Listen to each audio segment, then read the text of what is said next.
ಮೊದಲಾಗಿ ಒದಗಿ ಬಂದವರು ವಸಂತಾಚಾರ್ಯ ದಂಪತಿಗಳು. ಈಗಾಗಲೇ ಬಿತ್ಕಲ್ಕಟ್ಟೆಯಲ್ಲಿ ಒಬ್ಬ ಕಲಾವಿದ ನಂದಪಾಣಾರನಿಗೆ ಮನೆ ಕಟ್ಟಿಸಿಕೊಟ್ಟಿದ್ದಾರೆ. ಕಲಾರಂಗದೊಟ್ಟಿಗೆ ನಿರಂತರ ಸಂಪರ್ಕ ಇರುವವರು, ಕಲಾರಂಗದ ಮಹಾದಾನಿಗಳು, ವಿದ್ಯೆಯನ್ನು ಪ್ರೋತ್ಸಾಹಿಸುವವರು. ಅಂಥ ದಾನಿಗಳು ನಮಗೆ ಒದಗಿ ಬಂದದ್ದು ನಮ್ಮ ಸೌಭಾಗ್ಯ ಅಂತೇಳಿ ನಾನು ಹೇಳ ಬಯಸುತ್ತೇನೆ. ಅವರನ್ನು ನಾನು ದಂಪತಿಗಳನ್ನು ಪ್ರೀತಿಪೂರ್ವಕವಾಗಿ ನಾನು ಬಯಸುತ್ತೇನೆ. ವಿದ್ಯಾಕೋಶಕ್ಕೆ ಅರ್ಜಿ ಹಾಕಿದೆ. ಹಾಗೆ ಅವ್ರ ಮನೆ ಭೇಟಿಗೆ ಕೂಡ ಬಂದರು. ಹೀಗೆ ಅಧ್ಯಕ್ಷರು ಕೂಡ ಬರ್ತಾರೆ ಅಂತ ಹೇಳಿದ್ರು. ಹಾಗೆ ಅವ್ರು ಬಂದು ನೋಡಿ ಕೂಡ ಹೋದರು. ಹೀಗೆ ಮನೆ ಕಟ್ಟಿ ಕೊಟ್ಟರು ಅಂತ ಅವ್ರು ಭರವಸೆ ಕೊಟ್ಟರು. ಮತ್ತು ನಮ್ಮ ಮನೆ ಬಗ್ಗೆ ಹೇಳಬೇಕಾದ್ರೆ ನಮ್ಮ ಮನೆ 50ರ ಹಳೆ ಮನೆ ಆಗಿತ್ತು. ಹೆಂಚೆಲ್ಲ ಸೋರ್ತಿದ್ದಿತ್ತು, ಗೋಡೆಲ್ಲ ಫುಲ್ ಬೆಕ್ಕು ಬಿಟ್ಟಿದ್ದಿತ್ತು. ಮಳೆಗಾಲದಲ್ಲೆಲ್ಲ ನಾವು ಅಜ್ಜಿ ಮನೇಲಿ ಹೋಗಿ ಇರ್ತಿದ್ದಿತ್ತು. ಮನೆಯಲ್ಲೆಲ್ಲ ಇರ್ಲಿಕ್ಕೆ ಆಗೋದಿಲ್ಲ, ಇಲ್ಲ ಹೆದರ್ಕೊಂಡು ಅಜ್ಜಿ ಮನೇಲಿ ಹೋಗ್ತಿದ್ವಿ. ಈ ಸಲ ಕೂಡ ಮಳೆಗಾಲ ನಾವು ಅಜ್ಜಿ ಮನೆಗೆ ಹೋಗಿತ್ತು. ಅದು ಮಳೆಗಾಲ ಆದಮೇಲೆ ನಾವು ಇಲ್ಲಿ ಬಂದಾಗ ಎಷ್ಟು ದಿನವೇ ನನ್ನ ತಂದೆ ತೀರಿ ಹೋದ್ರು ದೋಣಿ ಅಪಘಾತದಿಂದ. ನಮ್ಗೆ ಏನು ಮಾಡಬೇಕಂತ ಗೊತ್ತಾಗಲಿಲ್ಲ. ಆಗ ವಿದ್ಯಾಪೋಷಕರು ಕೂಡ ಹೀಗೆ ಬಂದು ಹೀಗೆ ಹೇಳಿ ಮನೆ ಕಟ್ಟಿ ಕೊಟ್ಟರು. ಫಸ್ಟ್ ಮನೆ ಕಟ್ಟಲಿಕ್ಕೆ ಸ್ಟಾರ್ಟ್ ಮಾಡಿದ್ವಿ. ಆಗ ರಾಘು ಅವರೆಲ್ಲ ಅಣ್ಣನ ಫ್ರೆಂಡ್ಸ್ ಎಲ್ಲ ಬಂದು ತುಂಬ ಹೆಲ್ಪ್ ಮಾಡಿದ್ರು ಮನೆ ಕಟ್ಟಲಿಕ್ಕೆ. ಮತ್ತು ನಾನು ವಿದ್ಯಾಪೋಷಕ ಕ್ಯಾಂಪ್ ಕೂಡ ಅಟೆಂಡ್ ಮಾಡಿದೆ. ಅಲ್ಲಿ ಅಟೆಂಡ್ ಮಾಡಿದಾಗ ಇಂಟ್ರೋವರ್ಟ್ ಆಗಿದ್ದು ನಾನು ಹೀಗೆ ಸ್ಟೇಜ್ ಮೇಲೆ ಹತ್ತಲಿಕ್ಕೆ ಧೈರ್ಯ ಬಂತು. ಕಾಲೇಜ್ ಪ್ರೋಗ್ರಾಮೆಲ್ಲ ನಿಂತ್ಕೊಂಡು MC ಮಾಡಲಿಕ್ಕೆಲ್ಲ ಹೋದೆ. ತುಂಬ ಉಪಯೋಗ ಆಯಿತು ಕ್ಯಾಂಪಿಂದ. ಮತ್ತು ವಿದ್ಯಾಪೋಷಕ ಸಂಸ್ಥೆ, ಯಕ್ಷಗಾನ ಕಲಾರಂಗ ಹಾಗೆ ಮನೆ ಕಟ್ಟಿಕೊಟ್ಟು ನಿಮಗೂ ಕೂಡ ಮತ್ತೊಮ್ಮೆ ಧನ್ಯವಾದ ಹೇಳಲಿಕ್ಕೆ ಇಷ್ಟಪಡ್ತೀನಿ. ಮತ್ತು ವಿದ್ಯಾಪೋಷಕ ನಂದು ಕಲಿತಾದ್ಮೇಲೆ ನನ್ನಿಂದ ಎಷ್ಟಾಗತ್ತೆ ಅಷ್ಟು ವಿದ್ಯಾಪೋಷಕ ನಾನು ಹೆಲ್ಪ್ ಮಾಡ್ತೆ.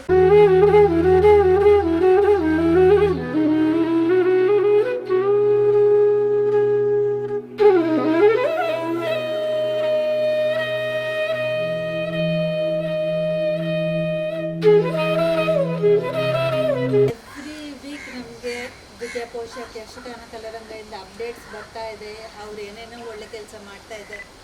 ಅವ್ರು ಹೇಳ್ದಂಗೆ ಇವತ್ತು ಅಷ್ಟು ಒಂದು ವಿಡಿಯೋ ಫೋಟೋ ಎಲ್ಲ ನಮಗೆ ಕಳಿಸ್ತಾ ಇದ್ದಾರೆ. ಏನೇನೋ ಒಳ್ಳೆ ಕೆಲಸ ಮಾಡ್ತಾ ಇದ್ದಾರಂತೆ. ಮತ್ತು ನಾವು ಹೆಲ್ಪ್ ಮಾಡಿದ ಸ್ಟೂಡೆಂಟ್ಸ್, ಈ ಶ್ರಾವ್ಯ ಹಾಗೆ ಸ್ಟೂಡೆಂಟ್ಸ್ ಎಲ್ಲ ನಮಗೆ ಲೆಟರ್ ಕೂಡ ಬರೀತಾರೆ. ಅವ್ರಿಗೆ ಏನೇನೋ ಸಪೋರ್ಟ್ ಸಿಗುತ್ತೆ ಫ್ರಮ್ ವಿದ್ಯಾಪೋಷಕ, ಫ್ರಮ್ ಯಕ್ಷಗಾನ ಕಲಾರಂಗ. ಅದರದ್ದು ಪ್ರೂಫ್ ಎಲ್ಲ ಲೆಟರ್ಸ್ ಕೂಡ ನಮಗೆ ಬರ್ತಾ ಇದೆ. ಅದರಿಂದ ನಾವು ಇದು support for this organisation continue ಮಾಡ್ತಾ ಇದ್ದೇವೆ. ಈ ಮನೆಯ ಶ್ರೇಯ ನಮಗಲ್ಲ, ಯಕ್ಷಗಾನ ಕಲಾರಂಗಕ್ಕೆ ಹೋಗ್ಬೇಕು. ನಾವೇನೂ ಮಾಡಿಲ್ಲ. ನಮ್ಮ ಪಾತ್ರ ಏನಿದ್ರು ಇಲ್ಲ ಅಂತ ಹೇಳ್ಬೋದು, ಇದ್ರೂ ತುಂಬ ಚಿಕ್ಕ. ಪೂರ್ಣ ಶ್ರೇಯ ನಿಮ್ಗೆ ಹೋಗ್ಬೇಕು. ನಿಮಗೆ ಯಕ್ಷಗಾನ ಕಲಾರಂಗಕ್ಕೆ ಅದರ ಪದಾಧಿಕಾರಿಗಳು, ಅವರ ಫ್ಯಾಮಿಲಿ, ಕಾರ್ಯಕರ್ತರು, ಶ್ರೀದೇವರ ಅನುಗ್ರಹ ಯಾವತ್ತೂ ಇರಲಿ ಅಂತ ಬೇಡ್ಕೊಳ್ತೇನೆ. ಬಹಳ ಅರ್ಥಪೂರ್ಣವಾಗಿ ಮಾತನಾಡಿದ್ದಾರೆ. ಇದರದ್ದು ಶ್ರೇಯಸ್ಸು ನನಗೆ ಏನೂ ಇಲ್ಲ ಅಂತ ಹೇಳಿದ್ದಾರೆ. ಒಬ್ಬ ಮನುಷ್ಯ ಕೆಲಸ ಮಾಡುವುದು ತನ್ನ ಒಳಗಿರತಕ್ಕಂತಹ ದೇವರು ಮಾಡಿಸುವುದು ಎನ್ನುವ ಒಂದು ಅರ್ಥದಲ್ಲಿ ಅವರು ಹೇಳಿದ್ದಾರೆ. ನಾನು ಇದರಲ್ಲಿ ನನ್ನ ಪಾತ್ರ ಏನೂ ಇಲ್ಲ ಅಂತ. ಇದ್ದವರು ಯಾರೂ ಕೂಡ ತನ್ನ ಪಾತ್ರ ಇದೆ ಅಂತ ಹೇಳೋದಿಲ್ಲ. ಎಲ್ಲ ದೇವರಿಗೆ, ಇನ್ನೊಬ್ಬರಿಗೆ ಅರ್ಪಿಸ್ತಾರೆ. ಅದನ್ನು ನಾಹಂ ಕರ್ತ ಹರಿಕರ್ತ ಅಂತ ನಾವು ಹೇಳ್ತೇವೆ. ನಾನು ಮಾಡುವುದಲ್ಲ, ನನ್ನ ದೇಹದೊಳಗಿರತಕ್ಕಂಥ ದೇವರು ಪ್ರಚೋದನೆ ಕೊಡ್ತಾರೆ, ಪ್ರೇರಣೆ ಮಾಡ್ತಾರೆ, ಆ ಶಕ್ತಿಯನ್ನು ಕೊಟ್ಟಿದ್ದಾರೆ. ಆದರೆ ಅವರ ಮಾತಿನಲ್ಲಿ ತಾನು ಕೊಟ್ಟದ್ದು ಎನ್ನುವ ಮಾತು ಅಲ್ಲಿ ಎಳ್ಳಷ್ಟು ಇಲ್ಲದೆ, ಅಹಂಕಾರ ಎನ್ನುವುದು ಎಳ್ಳಷ್ಟು ಇಲ್ಲದೆ ಎಲ್ಲವನ್ನು ಇತರರಿಗೆ ಅವರು ಒಪ್ಪಿಸಿದ್ದಾರೆ.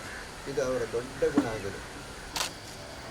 ಯಕ್ಷಗಾನ ಕಲಾರಂಗ ಬಗ್ಗೆ